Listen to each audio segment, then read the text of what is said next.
पौराणिक काल में एक प्रसिद्ध ऋषि हुआ करते थे जिनका नाम महर्षि भृगु था। इनका प्रसिद्ध ग्रंथ भृगु संहिता आज भी उतना ही प्रासंगिक है जितना प्राचीन समय में था। कई लोगों ने यह सुना होगा कि महर्षि भृगु ने भगवान विष्णु को लात मारी थी, लेकिन इसके पीछे का असली कारण किसी को पता नहीं होगा। तो आइए आज हम इस वीडियो के माध्यम से आपको बताते हैं इसके पीछे का असली कारण। प्राचीन समय की बात है, एक राक्षस समुद्र तल में जा छुपा तो भगवान शिव के कहने पर भृगु ऋषि ने पूरा सागर ही गटर लिया।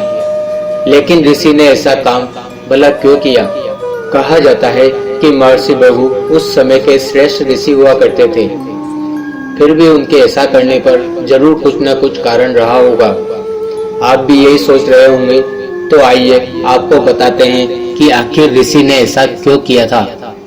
एक बार धरती पर सरस्वती नदी के तीर पर ऋषियों का सत्संग हुआ। सारे ऋषि वही इकट्ठे हुए और धर्म चर्चा करने लगे। ऐसे में एक चर्चा ये हुई कि तीनों देव ब्रह्मा, विष्णु और महेश में से श्रेष्ठ कौन है।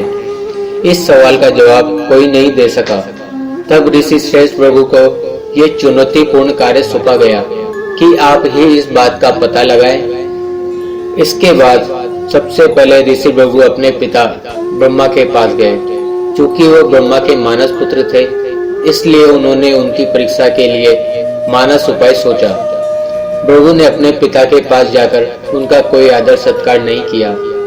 अपना आदर सत्कार न होता देख ब्रह्मा जी गुस्से से तिलमिला उठे और भृगु ऋषि को श्राप देने लगे। लेकिन उन्हें याद आया कि यह तो उनका ही पुत्र है और वह अपने क्रोध को पी गए। हालांकि ब्रह्मा जी का क्रोध भृगु से छिप न सका। ब्रह्मा जी के क्रोध को भांपकर भृगु ने उनसे आज्ञा ली और वहां से चले गए। इसके बाद वह भगवान शिव के पास पहुंचे। उन्हें देखकर भगवान शिव खुद अपने स्थान से उठे और भृगु को आदर दिया। इस पर भृगु ने शिव को अपमानित करते हुए कहा कि आप रहने दो महादेव, मुझे न छुए। आपकी वेशभूषा बहुत गंदी है और पता नहीं आप नहाते भी है या नहीं। इस पर महादेव ने क्रोधित होते हुए त्रिशूल उठा लिया, पर इसी मौके पर माता पार्वती वहां पहुंच गई और उन्होंने उन्हें रोक लिया और ब्रह्मा जी के पुत्र होने के नाते प्राणदान की विनती की। अंत में भृगु वैकुंठ धाम पहुंचे, जहां विष्णु जी शेष शैया पर लेटे हुए थे और माता लक्ष्मी उनके पैर दबा रही थी। उस स्थिति में भृगु आगे बढ़े और अपने पैर से विष्णु की छाती पर प्रहार किया।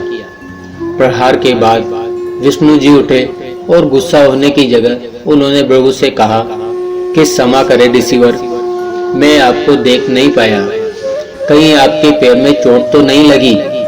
इन तीनों घटनाओं के बाद अब हम अपने मुंह से क्या बताएं कि ब्रह्मा, विष्णु व महेश में से कौन सर्वश्रेष्ठ है। इसका तो आप खुद निर्णय कर सकते हैं कि तीनों में से कौन सर्वश्रेष्ठ है।